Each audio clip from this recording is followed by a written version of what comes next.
As companies and other nonprofits are offering their employees retirement plans like a 401k or a 403b, it can often be difficult for you to navigate all the different investment options in there. So here to help make sense of some of that today is financial expert and author of the new book, Good Money Revolution, Derek Kinney, back with us once again today. Derek, thanks for being with us. My pleasure, Jason. Great to be with you as always. And this is a very timely conversation right now, Derek, because you know that the markets have been so volatile, it's been so crazy. And for a lot of lay people who don't pay, a lot of attention to this or know a lot about how the market works, this can be a very painful time watching your 401k or your 403b. You say, though, that the first thing is really a simple one here, is that people should be taking advantage of free money. Talk about that. Well, for most people, their retirement plan, if they work for a company, it's a 401k. If they work for a nonprofit, it's typically a 403b. Either way, you can save pre-tax for retirement, which lets the money grow more quickly. So either way, for most people, that retirement plan is the biggest investment asset they have for retirement. And most companies will entice you to say, look, if you put in 3% or 5%, we will match you sometimes dollar for dollar or 50 cents on the dollar. So many people overlook that and say, well, I want to control my money more. I want to spend it all. At least take advantage of the free money. That way you're putting money in and they're matching it. It really helps make up ground for retirement.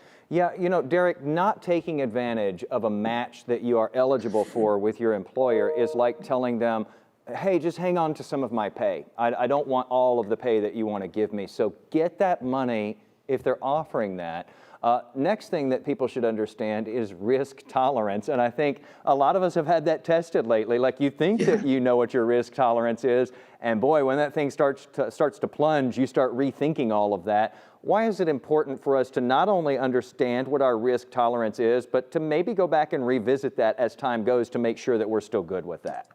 Well, times like this are a good test. If you find yourself not sleeping well at night, you're anxious, nervous, worried because you're fearful about losing more money, that may be a sign perhaps you invested too aggressively. Keep in mind, all of us, Jason, are geniuses when the market is going straight up. All of us are awesome, but when it goes down, that's really the true test of an investor. So if you're feeling nervous right now, here's what I would not do necessarily is pull everything out of the market, but you may want to think about taking maybe 10% out or 25% out, ease money back out if it will help you feel more confident. And then as you're putting money in from your paycheck, you're still buying more shares at lower prices. So there are some ways to work with your advisor strategically to make sure you're still in control of your money when the market is far from controllable. Yeah, we've definitely felt that lately. Now, how does somebody select from all the investment options that they have available in there? I mean, you can contact maybe your administrator or whatever, but what is your recommendation? Because sometimes you'll see, 15, 20 funds in there, and, it's a matter of almost throwing darts. Well, it is in many respects. So for some people, they like what are called the age-based options. So let's say somebody is 40 to 50, there's a pre-done portfolio that you can easily select, and all the money is diversified into that category, and you can change that as often as you want. Or if you want to be more hands-on, you can really construct and craft a customized portfolio. The bottom line is, if you have a financial advisor, talk with them. But bottom line is, know how much risk you want to take. And ideally, if you've got quite a few time or years until retirement, be more aggressive, especially right now, even though it's counterintuitive. You don't want to put money in the market right now. Over time, this might prove to be one of the best times to have added money because things are so low. Derek, that's interesting that you say that. I just did a piece last night where some even say that now is a good time. And like you said, it's so counterintuitive because you just see things falling like a rock. Now is a good time if you have a little bit of extra money to say, hey, I'd like a little bit more taken out of my 401k right now, because you might be buying up these shares really cheap compared to what you bought them at before and hopefully what they're going to sell for down the road. Well, and why I think you're spot on, Jason, is because you're putting your toe in the water. and then stepping down the next step and the next step. What I wouldn't suggest people do is put all of their money in the market now on that one stock, because it's proven to almost have multi-personalities right now, the market does. And so you want to make sure you're putting money in, but also protecting the downside as much as possible. All right, so you've given us a lot of good stuff here, Derek, as far as what to do. How about the what not to do? I think that's actually probably maybe more important, and I probably should have started with that. What are the biggest mistakes that you've seen people make, and how do you avoid those?